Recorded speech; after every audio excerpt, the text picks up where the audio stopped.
தேவனுடைய ராஜ்யத்தை பலமாய் ஸ்தாபிப்பதிலே ஆண்களை மட்டுமல்ல, பெண்களையும் தேவன் வல்லமையாக எடுத்து பயன்படுத்தி இருக்கிறார் என்பதை வேதாகமத்தில் அநேக சந்தர்ப்பங்களில் பார்க்கலாம். சில பெண்களை குறித்து ஓரிரு வரிகளில் மட்டுமே வேதாகமத்தில் எழுதப்பட்டிருந்தாலும் அவர்கள் செய்த ஊழியங்களோ மிகவும் அதிகம். வேதாகமத்தில் சொல்லப்பட்டுள்ள பெண்களை பற்றி அடுத்தடுத்த பதிவுகளில் தொடர்ந்து பார்க்கலாம். இந்த முதலாவது எபிசோடில் அப்போஸ்தலனாகிய பவுலினால் பாராட்டப்பட்ட பெண்கள் பற்றி பார்க்கலாம். நம் தமிழ் பைபிள் விஸ்டம் சேனலை சப்ஸ்கிரைப் செய்து கொள்ளுங்கள். இயேசு கிறிஸ்துவை பின்பற்றி அவருக்கு ஊழியத்தில் உதவி செய்த அநேக பெண்களைப் போலவே அப்போஸ்தலனாகிய பவுலை பின்பற்றி அவருக்கு உதவியாக அநேக பெண்கள் ஊழியம் செய்தனர். ரோமர் 16வது அதிகாரத்தில் அவர்கள் ஒவ்வொருவரின் பெயரையும் பவுல் குறிப்பிட்டு வாழ்த்தினார் என்பது பற்றி நமக்கு தெரியும். இந்த பெண்கள் பெபேயால், பிரிஸ்கில்லா, மரியாள், திரிபேனா, திரிபோசா, பெர்சியால், ரூஃபஸின் தாய் மற்றும் நேரையின் சகோதரி ஆகியவர்களே. இவர்கள் செய்த ஊழியங்கள் பற்றி விரிவாக பார்க்கலாம். முதலில் பெபேயால். பெபேயால் என்றால் பிரகாசமும் ஜொலிப்பும் என்று அர்த்தம். இவரின் பெயருக்கு ஏற்றபடியே இயேசு கிறிஸ்துவின் பிரகாசத்தை பிரதிபலித்து சாட்சியாக வாழ்ந்த தேவ பக்தியான பெண் இவர். வாகன வசதி அதிகமாக இல்லாத அந்த காலத்தில் பவுல் எழுதிய ரோமர் நிருபத்தை தன் கையினால் சுமந்து ரோமாபுரிக்கு கொண்டு வந்து கொடுத்ததாக சபை சரித்திர எழுத்தாளர்கள் கூறுகின்றனர். விலை மதிக்க முடியாத இந்த ஆவிக்குரிய ரோமர் நிருபம் ரோம திருச்சபையை அடைய அவள் எடுத்த முயற்சி அந்த சபைக்கு உதவியாக இருந்தது. மேலும் அவள் கெங்கிரேயா பட்டணத்தில் உருவான சபையில் ஒரு சிறந்த ஊழியக்காரியாக செயல்பட்டாள். அந்த சபையின் வளர்ச்சிக்காக ஊழியம் செய்து வியாதியஸ்தர், சிறைச்சாலை கைதிகளை சந்தித்து அவர்கள் மத்தியிலும் ஊழியம் செய்தாள். சபைக்கு வரும் அப்போஸ்தலர்கள், பிரசங்கிகளுக்கு விருந்தோம்பல் பணியையும் மிக சிறப்பாக செய்தாள். மக்களின் ஆவிக்குரிய வாழ்க்கையில் அக்கறை கொண்டு சுயநலமாக வாழாமல் எல்லா நேரங்களிலும் எல்லா காரியங்களிலும் எல்லாருக்கும் உதவி செய்கிறவளாக காணப்பட்டாள். பெபேயாளின் ஆவிக்குரிய ஊழியத்தையும் நற்குணத்தையும் கண்ட பவுல் ரோமாபுரியனருக்கு ரோமர் 16:1-2 வசனங்களில், கெங்கிரேயா ஊர் சபைக்கு ஊழியக்காரியாகிய நம்முடைய சகோதரி பெபேயாளை நீங்கள் கர்த்தருக்குள் ஏற்றுக்கொண்டு எந்த காரியத்தில் உங்கள் உதவி அவளுக்கு தேவையாக இருக்கிறதோ அதிலே அவளுக்கு உதவி செய்யுங்கள் என கேட்டுக்கொண்டார். அவள் அநேகருக்கும் எனக்கும் கூட ஊழியத்தில் ஆதரவாக இருந்த என் சகோதரி என்றும் பரிசுத்தவாட்டி எனவும் பாராட்டுகிறார். சகோதரி என்பது பவுலுக்கும் பெபேயாளுக்கும் உள்ள கிறிஸ்து இயேசுவுக்குள்ளான ஆவிக்குரிய உறவை குறிக்கிறது. பரிசுத்தவாட்டி என அவள் அழைக்கப்பட்டதன் மூலம் அவள் எவ்வளவாய் தேவனுக்கென்று பிரித்தெடுக்கப்பட்ட வாழ்க்கை வாழ்ந்திருப்பாள் என சற்று யோசித்து பாருங்கள். நாமும் இவளைப் போல பரிசுத்தமாக வாழ நம்மை முழுவதும் அர்ப்பணித்து வாழ வேண்டும். அவள் ஊழியத்தில் ஆதரவாக இருந்தது பற்றி பவுல் சாட்சி கொடுத்தது போல நம்மை குறித்தும் அத்தகைய சாட்சி கொடுக்கத்தக்க நாமும் தேவனுடைய ஊழியத்தை உண்மையாக செய்து நம்மால் இயன்ற காரியங்களில் உதவி செய்ய முயற்சிக்கலாம். இவள் ரோமர் நிருபத்தை ரோம சபைக்கு தன் கைகளால் சுமந்து நடந்து சென்று கொடுத்து உதவியதைப் போல வேதத்தில் புதைந்து கிடக்கும் சத்தியங்களை நம்முடைய வார்த்தைகளினாலும் செய்கைகளாலும் மற்றவர்களுக்கு கொடுக்க முயற்சி செய்யலாமே. அடுத்ததாக பிரிஸ்கில்லா. இந்த பிரிசில்லா ஒரு ரோம பெண்மணி. இவளது கணவர் பெயர் ஆக்கில்லா. அவன் ஒரு யூதன். இவர்கள் தங்கள் சொந்த தேசமான பொன்டியஸ் தேசத்தை விட்டு ரோமிற்கு வந்து கூடார தொழில் நடத்தி கொண்டிருந்தார்கள். அக்காலத்தில் ரோம பேரரசன் ரோமர்கள் அல்லாத யூதர்கள் ரோமாபுரியை விட்டு வெளியேறும்படி கட்டளையிட்டதால் அகாயாவில் உள்ள கொரிந்து பட்டணத்தில் வந்து குடியேறினார்கள். அந்த சமயத்தில் தான் பவுல் தனது 2வது மிஷனரி பயணத்தின் போது இவர்களை சந்தித்தார். பவுல் இவர்கள் வீட்டில் தங்கி தானும் கூடாரம் செய்வதில் கற்று தேர்ந்தவர் என்பதால் இவர்களோடு சேர்ந்து கூடார தொழிலையும் தன் எஞ்சிய நேரங்களில் செய்து வந்தார். பவுல் இவர்கள் வீட்டில் தங்கியதால் அவர்கள் இருவரும் இன்னும் அதிகமாக இயேசுவை பற்றி அறிந்து கொள்ளவும் விசுவாசத்தில் வளரவும் மிகவும் உதவியாக இருந்தது. இந்த விசுவாச தம்பதியரின் பெயர் வேதாகமத்தில் 6 முறை வருகிறது. 3 முறை பிரிஸ்கில்லா ஆக்கில்லா எனவும் 3 முறை ஆக்கில்லா பிரிஸ்கில்லா எனவும் வருகிறது. இவர்கள் குடும்பமாய் ஆண்டவரை நேசித்து அவரது சுவிசேஷ பணியை செய்தார்கள் என இதன் மூலம் நாம் அறியலாம். குடும்ப வாழ்க்கையில் இசைந்த இதயத்தோடும் இணைந்த கரங்களோடு கூடார தொழிலையும் செய்து வந்தார்கள்.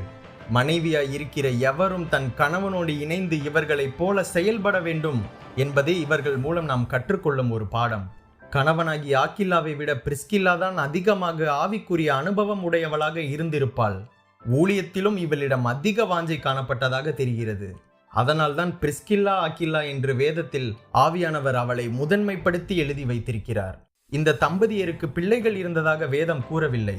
இந்த இருவரும் வேத அறிவு பெற்றிருந்ததால் தான் இவர்கள் வேத வசனங்களை சரியாய் பகுத்து போதிக்கும் கிருபை பெற்றிருந்தார்கள். வேதாகமத்தில் வல்லவனான அலெக்சாண்ட்ரியா பட்டணத்து யூதனாகிய அப்பல்லோவின் பிரசங்கத்தை எபேசு ஜெபாலயத்தில் கேட்ட இவர்கள் அவனுக்கு இருந்த வேத அறிவை சரியாய் நிதானித்து அறிந்தார்கள். அப்பல்லோவுக்கு இருந்த இந்த வேத அறிவை சரியாக்குவதற்கு தேவனுடைய மார்க்கத்தை அதிக திட்டமாய் அவனுக்கு விவரித்து காட்டினார்கள். பொதுவாக வேத வசனத்தை கற்று தேறிய பிரசங்கிக்கே வேத வசனத்தை விவரித்து காட்டும் ஆற்றல் இருக்கும். ஆனால் இவர்கள் பவுல் அவர்கள் வீட்டில் தங்கியிருந்த போது பவுலிடம் இருந்து புதிய உடன்படிக்கையின் வேத வசனங்களை கற்றிருக்க வேண்டும்.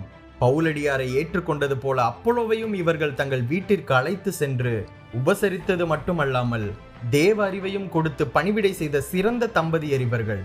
பவுலுக்கு யூத மத தலைவர்கள், பிரிந்து போன ஊழியர்கள், ரோம அரசு அலுவலர்கள் போன்றவர்களால் அநேக உபத்திரவங்கள் வந்தன. அப்பொழுது இவர்கள் பவுலுக்கு உதவியாக தங்கள் தோளை கொடுத்து தாங்கி அவருக்கு உதவினார்கள். அதனால்தான் பவுல் ரோமர் 16:4 என் பிராணனுக்காக தங்கள் கழுத்தை கொடுத்தவர்கள் என்று பாராட்டுகிறார். பவுல் இவர்களை ரோமர் 16:3 உடன் வேலையாட்கள் என்று சொல்லுவதின் மூலம் பவுலின் சபை நிறுவும் ஊழியத்திலும் துணையாக இருந்தனர் என நாம் அறியலாம். புறஜாதிகளின் சபை முழுவதிலும் இவர்களின் பங்கும் உழைப்பும் பெரிதாக இருந்திருக்கிறது என ரோமர் 16:4 மூலம் அறியலாம். கூடார தொழில் செய்த இவர்களின் வீடு பரிசுத்தவான்களின் சபை கூடி வருகிற வீடாக மாறிவிட்டது. பிரிசில்லா ஆக்கிலா தம்பதியரை போன்று நீங்களும் தம்பதிகளாக ஒருமித்து வாழ்ந்து தேவனுடைய ராஜ்யத்தை கட்ட கர்த்தர் உங்களுக்கு உதவி செய்வாராக. அடுத்ததாக மரியாள். ரோமர் 16:6 பவுல் எங்களுக்காக மிகவும் பிரயாசப்பட்ட மரியாளை வாழ்த்துங்கள் என்று கூறுகிறார். இந்த மரியாள் ரோமாபுரியை சார்ந்தவளாக இருந்திருக்கலாம் அல்லது யூத பெண்ணாகவும் இருந்திருக்கலாம். ஆனால் பவுலுக்காகவும் அவர் உடன் ஊழியருக்காகவும் மிகவும் பிரயாசப்பட்டவள் என்பது மட்டும் உறுதி. பவுல் இவரை பெயர் சொல்லி வாழ்த்துவதன் மூலம் இவளது சிறப்பு பணியை நாம் அறியலாம். ஆம், ஊழியத்திற்கு ஆதரவாக உறுதுணையாக இருப்பது உண்மையிலேயே மிகப்பெரிய பாக்கியம்தான். மரியாள் எந்த விதமான உதவிகள் மூலம் இவர்களுக்கு உறுதுணையாக இருந்திருப்பாள் என்று வேதம் நமக்கு கூறவில்லை. இவள் கர்த்தர் தனக்கு கொடுத்த தாளந்துகளை பயன்படுத்தி அவர்களுக்கு ஆதரவாக இருந்திருக்கலாம். நாமும் கூட மத்தேயு 25:40 சொல்லப்பட்டுள்ளது போல, மிகவும் சிறியவராகிய இவர்களில் ஒருவனுக்கு நீங்கள் எதை செய்தாலும் அதை எனக்கே செய்தீர்கள் என்று இயேசு சொன்னதை மனதில் கொண்டு செயலில் அதை காட்ட வேண்டும். அப்படி நன்மை செய்யும் போது தேவன் நம் மூலம் வெளிப்படுவார். நாம் ஒரு பெரிய ஊழியராக இல்லாவிட்டாலும் கர்த்தர் நமக்கு கொடுத்த தாளந்துகளை பயன்படுத்தி ஊழியத்தில் ஒரு துணையாக இருக்கலாமே. பவுல் இந்த மரியாளை எங்களுக்காக பிரயாசப்பட்டவள் என வாழ்த்தியது போல, நாமும் தேவனுடைய ராஜ்யத்திற்காக எடுக்கிற பிரயாசங்களை கண்டு பரலோகத்தில் ஆண்டவர் நம் பெயரை சொல்லி வாழ்த்துவார் என்பதில் சந்தேகமில்லை. அடுத்ததாக திரிபேனா, திரிபோசா. இவர்களின் பெயர்கள் சேர்த்து சொல்லப்பட்டிருப்பதால் இவர்கள் ஒருவேளை ட்வின்ஸாகவோ அல்லது மிகவும் நெருங்கிய உறவினர்களாகவோ இருந்திருப்பார்கள் என கருதப்படுகிறது. இருவர்களுக்கும் இடையே அநேக காரியங்களில் ஒற்றுமை காணப்பட்டது. எல்லாவற்றிற்கும் மேலாக இருவரும் கிறிஸ்துவுக்குள் வாழ்ந்தார்கள் என்பதுதான் மிக சிறப்பு. ஆத்தும பாரம் கொண்ட இவர்கள் இருவரும் ரோமாபுரி திருச்சபையில் ஊழியர்களாகவும் ஆண்டவருக்காக நற்பணி செய்து பிரசித்தி பெற்றவர்களாகவும் இருந்தார்கள். அதனால்தான் பவுல் இவர்களை கர்த்தருக்குள் பிரயாசப்படுகிற திரிபேனாலையும் திரிபோசாலையும் வாழ்த்துங்கள் என சொல்லி வாழ்த்துகிறார். திரிபேனா என்றால் மென்மையான, நயமான என்று அர்த்தம். திரிபோசா என்றால் ஆடம்பரமான, துரிதமான என்று அர்த்தம். இருவரும் தங்கள் பெயருக்கு ஏற்றபடி மென்மையான பெண்களாகவும் அதே சமயம் மிகவும் வசதியான ஆடம்பர வாழ்வு நிறைந்த ரோமில் வாழ்ந்தாலும் தங்கள் வாழ்வில் இயேசுவை ஏற்றுக்கொண்டு மிகவும் நயமான, இனிமையான கிறிஸ்தவ பண்பாடுகளுடன் வாழ்ந்தனர். ஆண்டவரின் நற்செய்தி பணியில் தங்களை தீவிரமாக ஈடுபடுத்தி ஆதி திருச்சபையின் வளர்ச்சிக்கும் வளத்திற்கும் காரணமாக இருந்தார்கள் என்றால் மிகையாகாது. இருவரும் பவுலின் வாழ்க்கையில் காணப்பட்ட நற்குணங்களை தங்களுக்குள் உருவாக்கி தங்கள் வாழ்வில் சிறந்து விளங்கினார்கள்.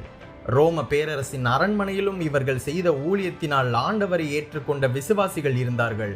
இவர்கள் இருவரும் ரோம அரண்மனையில் வேலை செய்தார்கள் எனவும் இவர்கள் கல்லறையில் கர்த்தரை பின்பற்றியவர்கள், நேர்மையாக நடந்தவர்கள் என்று பாராட்டி எழுதப்பட்டிருந்ததாகவும் சில ஆராய்ச்சியாளர்கள் தெரிவிக்கின்றனர். நாமும் கர்த்தருக்காக எடுக்கிற பிரயாசங்கள் ஒருபோதும் வீண் போகாது. அதற்கேற்ற பலன்கள் நிச்சயம் நமக்கு உண்டு. அடுத்ததாக பெர்சியாள். இந்த பெர்சியாலும் பவுல் வாழ்த்திய பெண்களில் ஒருத்தி. ரோமில் இருந்த பெர்சியாள் ஆதி திருச்சபையில் பெண் ஊழியக்காரியாக இருந்தாள்.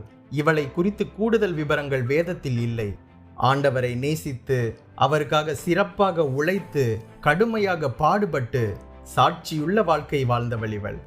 ஊழியத்தின் நிமித்தம் ஏற்பட்ட தடைகளை, பிரச்சனைகளை போராடி மேற்கொண்டு விசுவாசத்தை காத்து கொண்டவள். பெர்சியாள் என்பதற்கு one who takes by storm என்று அர்த்தம். அதாவது புயல் போன்று வேகமாக செயலாற்றுபவள் என்று பொருள். அதன்படியே இவள் வாழ்க்கையில் ஏற்பட்ட நெருக்கடிகள், தடைகள் ஆகியவற்றை தகர்த்து தனக்கு கிடைத்த வாய்ப்புகளை மிக சிறப்பாக பயன்படுத்தி கிறிஸ்துவுக்காக வாழ்ந்தவள். பவுல் இவளை கர்த்தருக்குள் மிகவும் பிரயாசப்பட்ட பிரியமான பெர்சியாளை வாழ்த்துங்கள் என எழுதுகிறார். நீங்களும் கூட பெர்சியாளை போல நம்முடைய வாழ்க்கையில் ஆண்டவருக்கும் ஊழியத்திற்கும் மற்றவர்களுக்கும் சகல விசுவாசிகளுக்கும் பிரியமாக வாழ்ந்து எல்லா சூழ்நிலையிலும் ஆண்டவருக்காகவும் அவரது ராஜ்யத்திற்காகவும் அதிகமாக பிரயாசம் எடுத்து உழைப்பதே பெர்சியாள் நமக்கு கற்றுத்தரும் ஒரு பாடம். அடுத்ததாக ரூஃபஸின் தாய். இந்த ரூஃபஸின் தாயும் பவுல் வாழ்த்திய பெண்களுள் ஒருவள். பவுல் ரூஃபஸின் தாயை தனது தாயாக கருதி உரிமை பாராட்டி அவர்களை வாழ்த்துகிறார். இந்த ரூஃபஸ் என்பவன் லூக்கா 23:26 கூறப்பட்ட இயேசுவின் சிலுவையை சுமந்த சிரேனே ஊர் சீமோனுடைய மகன் என கருதப்படுகிறது. ஆகையால் ரூஃபஸின் தாய் சிரேனே ஊர் சீமோனின் மனைவி ஆவாள். இவளுடைய பெயரை பவுல் குறிப்பிடவில்லை. இந்த சீமோன் இயேசுவின் சிலுவையை சுமந்து செல்லும்படி பலவந்தம் பண்ணப்பட்டான். சிலுவை பாடுகளை நேரடியாக கண்ட சிறுவயது ரூஃபஸ் தன் தகப்பனாகிய சீமோனுடன் இருந்து இயேசு சிலுவையில் தொங்கிய அகோர காட்சியை கண்டு ஆண்டவருக்கு தன்னை அர்ப்பணித்து அவரது அன்பிற்கு அடிமையாகியிருக்கலாம் என யூகிக்கப்படுகிறது. பவுலடியார் ரூஃபஸை கர்த்தரால் தெரிந்து கொள்ளப்பட்டவன், பரிசுத்தவான்களில் உயர்ந்தவன், சபையின் காரியங்களுக்கு முக்கியத்துவம் கொடுத்தவன் என பாராட்டுகிறார். இப்படிப்பட்ட தெய்வ பக்தியுள்ள மகனை பெற்ற ரூஃபஸின் தாயார் போற்றப்படத்தக்கவள்தான். பவுல் இந்த அதிகாரத்தில் அநேக சகோதரிகளை வாழ்த்துவதை நாம் பார்க்கிறோம். ஆனால் தாயாக வாழ்த்தப்பட்டது ரூஃபஸின் தாய் மட்டுமே என்பது பெருமைக்குரியது. இவர்கள் தேவனது பணியை சிறப்பாக செய்த பவுலை தாய் அன்புடன் நேசித்து உதவியையும் உற்சாகத்தையும் அளித்திருக்க வேண்டும். பவுல் வியாதியாக இருந்த நேரத்திலும் ஊழியத்தின் நிமித்தம் ஏற்பட்ட அவமானங்கள் மத்தியில் நல்ல ஒரு தாயாக பவுலின் மீது பாசம் காட்டி பராமரிப்பு செய்திருக்க வேண்டும். பெயர் சொல்லப்படாத இந்த தாயார் பவுலின் மீது செலுத்திய அன்புக்கு அளவே இருந்திருக்காது. அதனால்தான் பவுல் அவர்களை தன் சொந்த தாயாக நினைத்து சிறப்பாக வாழ்த்துகிறார். நீங்களும் கூட ஊழியத்தின் நிமித்தம் பெற்றோரை விட்டு, வீட்டை விட்டு அலையும் ஊழியர்கள், தாய் தகப்பனை இழந்த பிள்ளைகள், தாய் தகப்பன் இல்லாத ஊழியர்கள், உடைந்த குடும்பத்தில் உள்ள பிள்ளைகளின் மீது அன்பு செலுத்தி ரூஃபஸின் தாயை போல ஒரு நல்ல ஒரு தாயாகலாமே. கடைசியாக நேரேயின் சகோதரி. பவுல் வாழ்த்திய பெண்களில் நேரேயின் சகோதரியும் ஒருத்தி. இந்த நேரேயின் சகோதரி பரிசுத்த வாட்டிகளில் ஒரு பெண்ணாக காணப்படுவது மேன்மையே. பவுல் இவளுடைய பெயரை குறிப்பிடவில்லை. இந்த சகோதரனும் சகோதரியும் திருமணமே செய்து கொள்ளாமல் ஊழியத்திற்கு தங்களை அர்ப்பணித்து ஊழியம் செய்ததாக கருதப்படுகிறது. நேரே என்கிற பெயருக்கு விளக்கு என்று அர்த்தம். வாழ்க்கையில் இருளில் சிக்கி தடுமாறிய மக்களுக்கு இந்த இருவரும் வெளிச்சம் தரும் விளக்காக இருந்து கிறிஸ்துவுக்கு சாட்சியாக வாழ்ந்தவர்கள் என கருதலாம். நாமும் விளக்கு தண்டின் மேல் வைக்கப்பட்ட விளக்காக வாழ ஆண்டவர் தாமே உதவி செய்வாராக. எபிரேயர் 11ஆம் அதிகாரத்தில் விசுவாச வீரர்கள் பட்டியலிட்டிருப்பது போல ரோமர் நிருபத்தில் கடைசி அதிகாரத்தில் அநேக விசுவாச வீரர்களின் பெயரை பவுல் குறிப்பிட்டுள்ளார். இதில் பவுல் கிட்டத்தட்ட 26 நபர்களை வாழ்த்துகிறார். வாழ்த்தும் போது ஒவ்வொருவரின் சிறப்புகளையும் ஆவிக்குரிய வாழ்க்கையையும் எடுத்து சொல்கிறார். சிலரின் பெயரை சொல்லியும் சிலரின் பெயரை சொல்லாமல் அவர்களின் பிரயாசங்களையும் பின்னணியையும் சொல்லி வாழ்த்துகிறார். இவர்களை பற்றி அதிகமாக எழுதப்படவில்லை என்றாலும் இவர்கள் அனைவரும் தங்களுக்கு ஏற்பட்ட சந்தோஷம், வருத்தம், ஏமாற்றம், சோதனை, வெற்றி மற்றும் தோல்விகள் மத்தியிலும் சிறப்பாக கர்த்தருக்குள் சந்தோஷமாக இருந்தார்கள். தேவனுடைய பணியில் தங்களால் இயன்றதை செய்தார்கள். ஆகவேதான் பவுல் இவர்களை ரோமர் நிருபத்தின் மூலமாக கனம் பண்ணுகிறார். நீங்களும் ஊழியத்திற்கென செய்கின்ற, செய்ய போகிற அனைத்து காரியங்களையும் தேவன் தமது குறிப்பில் வைத்திருக்கிறார். அதற்கு ஏற்ற பலனை இம்மையிலேயே உங்களுக்கு தருவார். ஆகவே சோர்ந்து போகாமல் நம்மால் இயன்ற உதவிகளை மற்றவர்களுக்கு செய்யலாம். ஊழிய பணியை நம்மால் முடிந்தவரை நிறைவேற்றலாம். மேலும் பல வேதாகம தகவல்களை அறிய நம் தமிழ் பைபிள் விஸ்டம் சேனலுக்கு சப்ஸ்கிரைப் செய்யுங்கள். உங்கள் கிறிஸ்தவ நண்பர்களுடன் இதை பகிர்ந்து கொள்ளுங்கள். எங்களோடு இணைந்திருங்கள். ஆண்டவர் உங்களை ஆசீர்வதிப்பாராக.